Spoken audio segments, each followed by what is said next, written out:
Hello and welcome. Today we're diving into kidney diseases. Let's get started. The kidneys filter waste, regulate blood pressure, balance fluids, and produce essential hormones. When kidneys fail, it leads to various diseases. Over 37 million US adults have chronic kidney disease. Kidney disease comes in many forms. Today we'll focus on the most common ones: chronic kidney disease, gradual loss of kidney function often due to diabetes and high blood pressure; acute kidney injury, sudden decline in function, caused by infection, dehydration, or trauma; kidney stones, hard deposits forming in kidneys, preventable with hydration and diet; polycystic kidney disease, genetic disorder with cysts leading to kidney enlargement. Kidney diseases can be caused by various factors.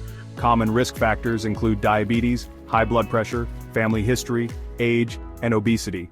Kidney disease is often called the silent disease. Symptoms include swelling, fatigue, shortness of breath, and frequent urination.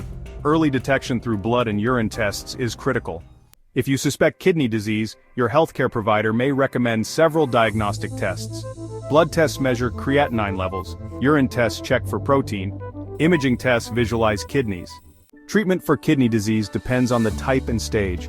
Common approaches include medications for blood pressure and sugar control, dialysis for advanced stages, kidney transplant for failure, lifestyle changes like diet, exercise, and quitting smoking. While not all kidney diseases can be prevented, there are steps you can take to reduce your risk. Control your blood sugar. Managing diabetes protects your kidneys. Monitor blood pressure. Keep it within a healthy range. Stay hydrated. Drink plenty of water. Eat a healthy diet. Focus on low salt, sugar, and fats. Exercise regularly. Maintain a healthy weight. Early detection and proper management can prevent or treat kidney diseases. We hope today's video highlighted the importance of kidney health. Don't forget to like, subscribe, and share this video. Stay healthy and take care of your kidneys.